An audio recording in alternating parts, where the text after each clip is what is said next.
야구는 투수 노름이란 말이 있죠. 통계를 보면 이러한 사실이 적나라하게 드러납니다.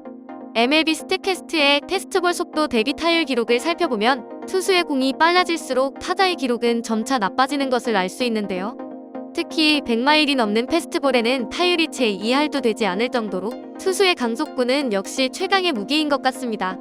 미국에서는 메이저리그뿐만 아니라 마이너리그에도 100마일의 강속구를 던지는 괴물 투수들이 즐비한데요.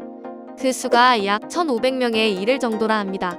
워낙 다양한 출신 배경을 갖고 있는 전 세계 야구 선수들이 도전하는 꿈의 무대이니 충분히 그럴 수도 있을 것 같은데요.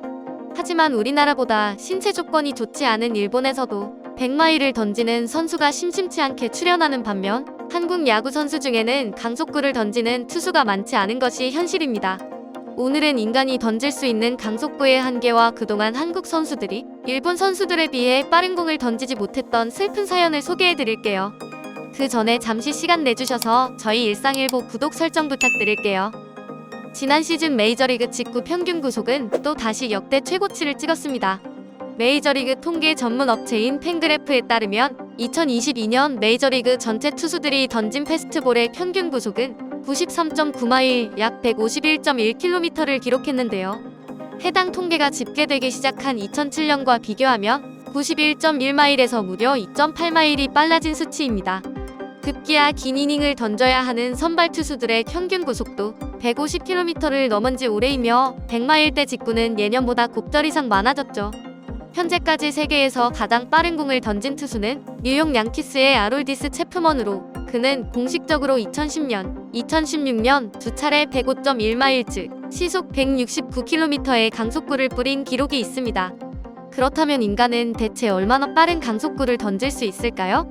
2012년 출간된 퍼펙션 포인트, 인간의 한계가 만들어내는 최고의 기록이라는 스포츠 과학책을 재미삼아 참고해보겠습니다.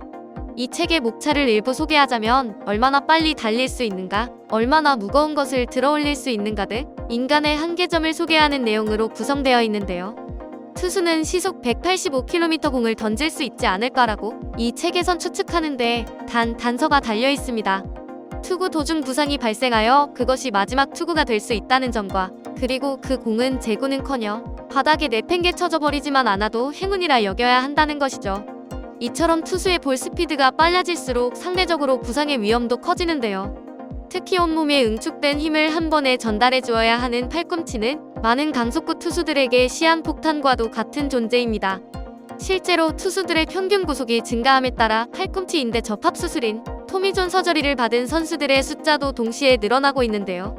국내에서는 토미존 수술 후 구속 증가를 맛본 투수들의 증언들이 잇따르자 팔꿈치가 조금만 아파도 이 수술을 받고자 하는 사태가 유행처럼 번지기도 했죠. 강속구는 체중을 실을 수 있는 큰 키와 팔 길이, 무게중심, 손가락 길이, 손 크기 등 선천적인 피지컬로 결정되는 경우가 크기 때문에 약 12에서 18개월간의 치열한 재활 과정이 필요함에도 선천적인 한계를 단번에 극복하고자 이러한 수술의 유혹에 이끌리는 경우가 발생하는 것이죠. 그런데 인종적으로 일본인이 한국인보다 좋은 신체 조건을 갖춘 게 아님에도 불구하고 동양인 중에서는 시속 160km를 던진 일본 선수가 한국 선수보다 많은 경향이 있는데요. 당장 떠올려봐도 오타니 쇼헤이, 사사키 로키, 후지나미 신타로 등 160km는 우습게 넘기는 일본 야구 선수들이 자연스레 떠오릅니다. 리그 평균으로 보았을 때도 일본 NPB가 한국 KBO보다 더 빠른 공을 던지는 것으로 나타났는데요. 2022년 일본 퍼시픽 리그 직구 평균 구속은 146.4km, 센트럴 리그는 145.9km를 기록했습니다. 5년 전에는 각각 143.7km, 142.8km로 5년 만에 평균 구속이 대략 3km 정도 빨라진 수치입니다. 같은 기간 KBO 리그도 141.3km에서 144.2km로 비슷한 폭의 상승세를 보이긴 했지만 일본에 비해서는 항상 평균 2km 정도 느린 수치를 기록했습니다. 혹자는 일본의 전체 인구 및 야구 인구가 한국보다 표본이 훨씬 크기 때문에 선천적 신체 조건이 뛰어난 야구 선수가 확률적으로 더 많을 수밖에 없다고 이를 설명하는데요. 실제로 앞서 언급한 일본 선수들의 피지컬을 보면 모두 신장 190cm를 상회하긴 합니다. 하지만 공식적으로 160km를 기록한 유일한 한국 선수인 임창용과 이에 도전하고 있는 LG 트윈스의 고우석 선수 등은 이들에 비해 피지컬이 그리 좋진 않은데요. 이는 선천적인 피지컬 외에 국내 리그의 빠른 구속을 가진 투수가 적은 또 다른 이유가 있다는 것을 의미합니다. 전문가들은 기본적으로 체력이 만들어지지 않은 것을 가장 큰 원인으로 뽑는데요. 일본 고교 투수들은 한국에 비해 러닝 훈련을 굉장히 많이 합니다. 복근, 점프, 밸런스 훈련에도 1시간 30분 이상을 늘 할애하죠. 그러나 한국은 기본적인 훈련량도 부족한 데다 특히 러닝과 같은 체력 훈련은 지루하고 힘들기 때문에 꺼리는 경우가 많습니다.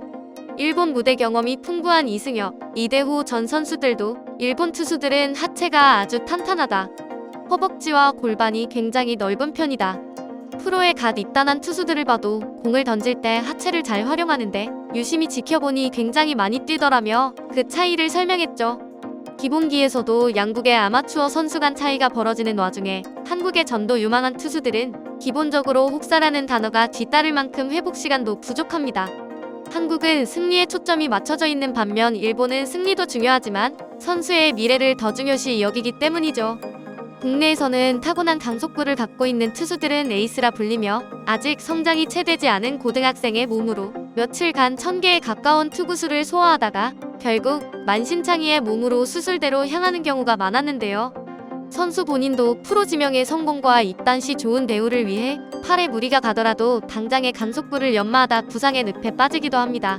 언젠가는 170km를 기록할 것이라고 도전 의사를 밝힌 오타니와 함께 제2의 오타니라 불리며 2019년 NPB 신인 드래프트 치바 롯데 마린즈에 1라운드 지명된 사사키 노키라는 선수가 있습니다.